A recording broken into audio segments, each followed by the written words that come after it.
their desire to get Mitchell. But does Mitchell want to come back? His uncle tweeted he wants out of there. And I've been told the same thing, that if he gets to free agency, he's out of there. He's out of there. The second annual NBK draft party in Atlantic City. There'll be a live podcast, live DJ, live video shoot. $40 for a VIP ticket, $30 for draft night only. Get your tickets now. Knicks family, what's poppin'? It's your boy.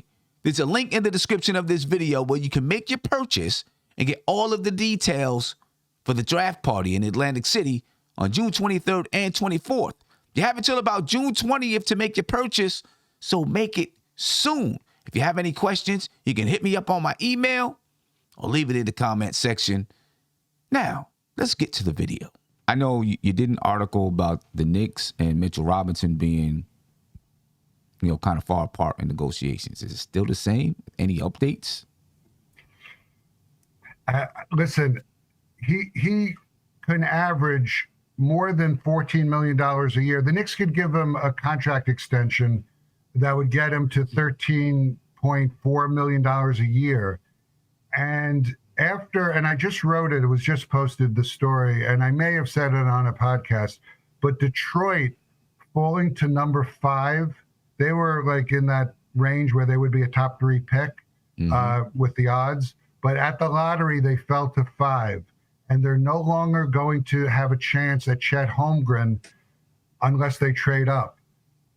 And that means that Detroit is going to make a bigger push at Mitchell Robinson. If they got Holmgren, Robinson would not have been on the radar. But now you got Detroit, who could give Mitchell a contract better than even the Knicks' best contract extension offer. So right now he's got a good agent in Thad Foucher of the Wasserman Group. Obviously, their goal now is to find out what his market value is. If it's more than $13 million, if it is more than $13 million, Mitchell isn't signing a contract extension. He stayed healthy this season. And I don't know if the $55 million offer will be enough, even if the Knicks are willing.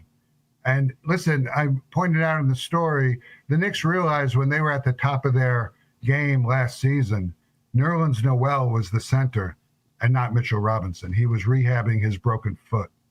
Right. So do you think the Knicks, because as I read something on Twitter today, maybe you guys read it too, that the Knicks might be looking to move Nerlens Noel or doing what they can to move Nerlens Noel so that they can put all their energy into signing Mitch. Took it with a grain of salt because I'm not sure if it's reputable or not. But do you think the Knicks are intent on keeping Nerlens Noel, even though he had an injury-prone season last year? I think those two are intertwined. I think Noel was signed to a nice contract as insurance for Mitchell Robinson.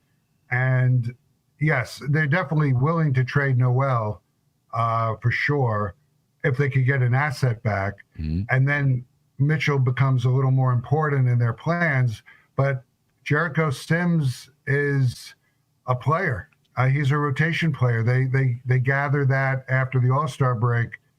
There are free agent centers like Kevin Looney out there that they could get for their mid-level exception. I don't think they want to overpay Mitchell with a long-term deal. I think they're a little worried about giving him a lot of money because of his injury history. And, he's a little bit of an off-beat character. So it's up in the air. If Noel is traded and they get a good asset for Noel, they would definitely increase their desire to get Mitchell. But does Mitchell want to come back? His uncle tweeted he wants out of there. And I've been told the same thing, that if he gets to free agency, he's out of there. He's out of there. If he gets to free agency, he might want to just take the money and run. The Knicks put $55 million on the table. This guy, is coming from a tough background in Pensacola and New Orleans, and he got a terrible rookie contract, a minimum wage. So if $55 million is on the table and they're not exactly sure of their market, he's going to have to grab it. This is NBK, nothing but Knicks. When Sim passed the assist, you know that it's #1 show that breaks down the game. If you can't play defense, stay out my way. Dribble the ball, come down the lane. 5 seconds on the shot clock, who gon' win us the game? You wanna hear Nick updates and trade rumors? Post-game reviews, this the place you tune in. So tell a friend just to keep the ball moving. Like the page if you feeling the movement. Every game we coming to win. Give us a sob like a player that came off the bench. This is NBK, nothing but Knicks.